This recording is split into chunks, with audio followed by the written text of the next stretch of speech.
R is something in school? What does it stand for? Oh, so you have to study for the standardized testing? Yeah. Okay. What's standardized testing? Who else has something? Yes. Studying in general? Studying in general? What were you going to say? Same thing. Yes. Studying really hard so you could do something good later on. Good. Yes. Take the microphone. I was gonna say that, so for an example that you get rewarded, it would be like kind of having a test, and then you get a reward for that. So if the only reason you studied was to get the reward of getting the good score on the test, does that count as karma yoga? No. How could you do it so it counts as karma yoga?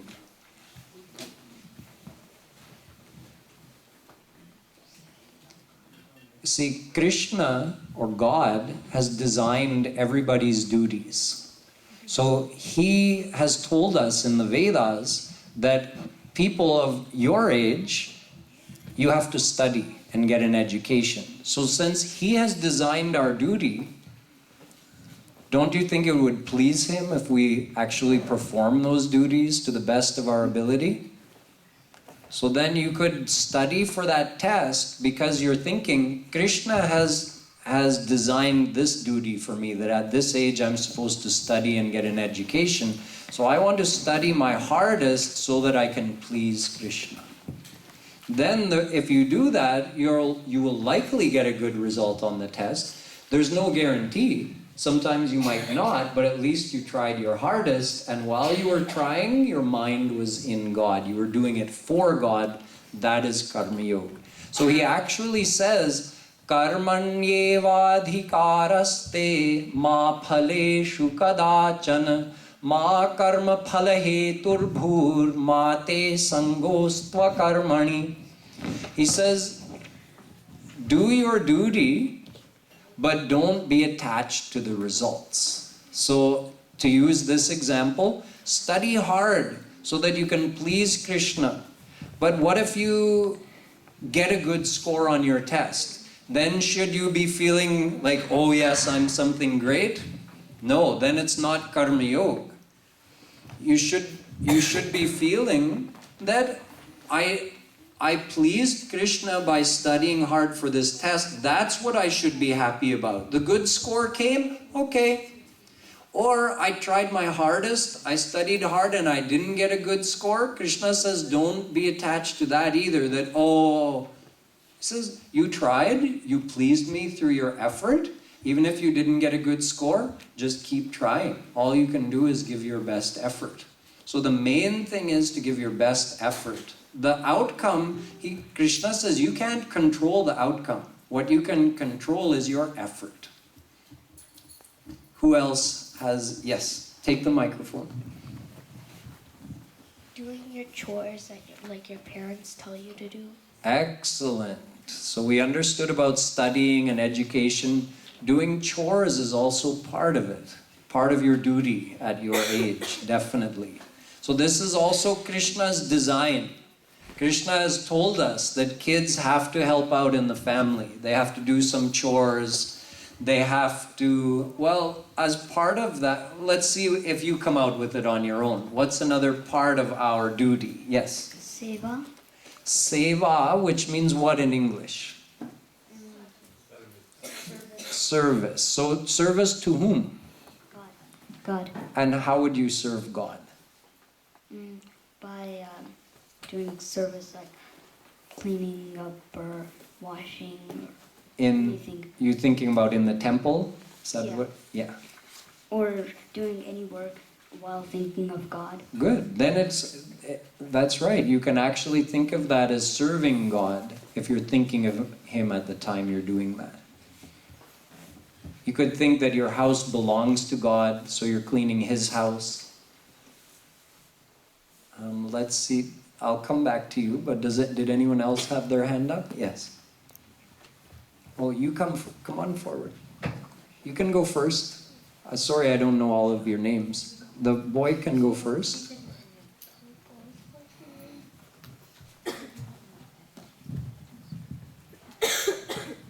We have to listen to our moms and do our work. Good. So that's the next thing I was hoping would come out. Listen to our mom and dad and respect them. That is a big thing. You might not notice, if you're young, you might not notice how things are changing, but things have changed a lot even since I was your age, and I'm only 42. But we see that it's much more common for kids to talk back to their parents now. If their parents say something and the kids just say, no, I don't want to, or they argue with their parents. We never did that when we were kids.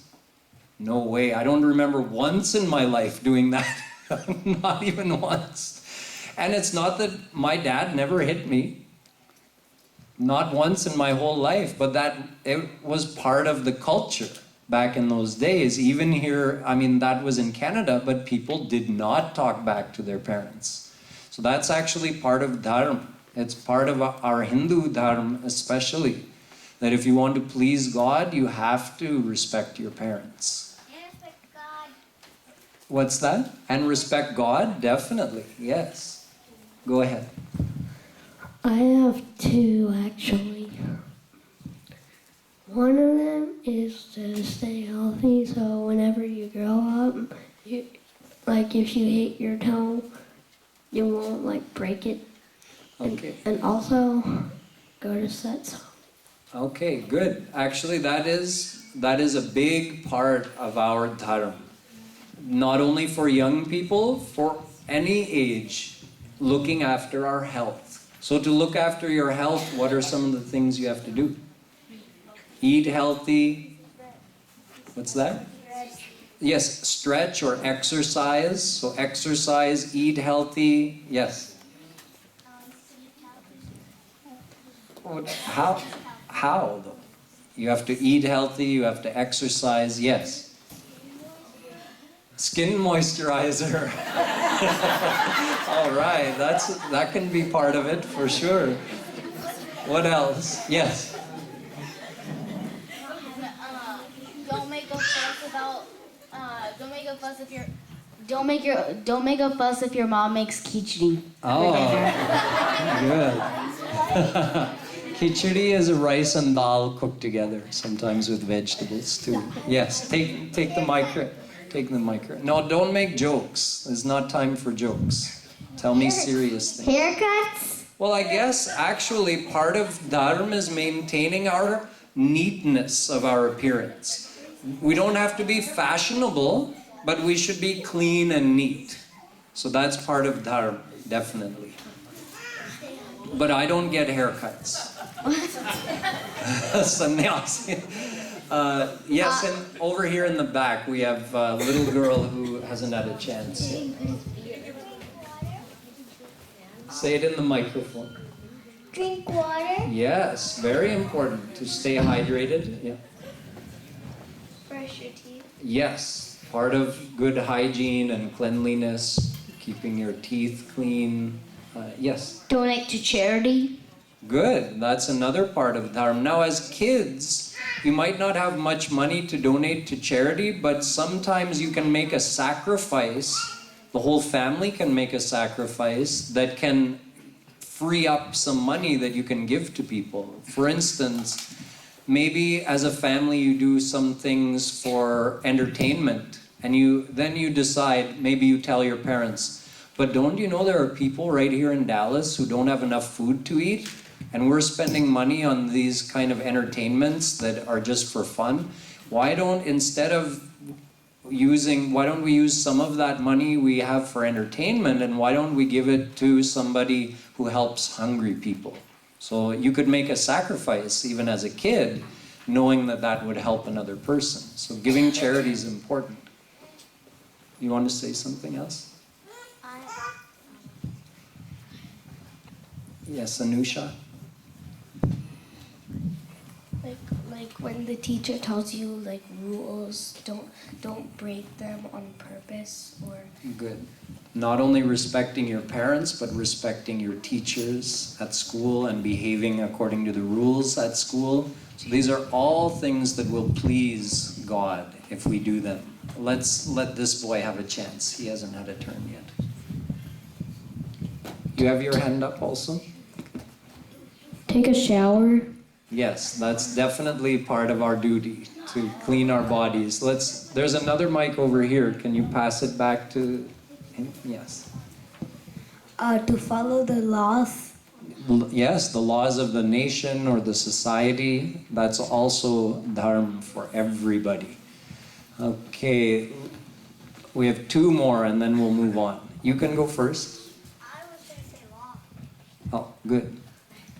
Going to sleep early and waking up early. Yes, that also helps our health if we sleep regular hours. It helps if we sleep at the same time and get up at the same time.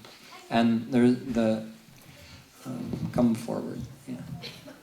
Okay, last one. Listen to grown-ups if you even don't know them. Yep, that's good, yes. Sometimes an uncle or an auntie will tell you, don't do this thing. And some kids might say, you're not my mother, you're not my father. No, you should listen to them if they're telling you something. But what if somebody says Yeah, you shouldn't listen to strangers who are telling you to do something. But if someone is just disciplining you, you should respect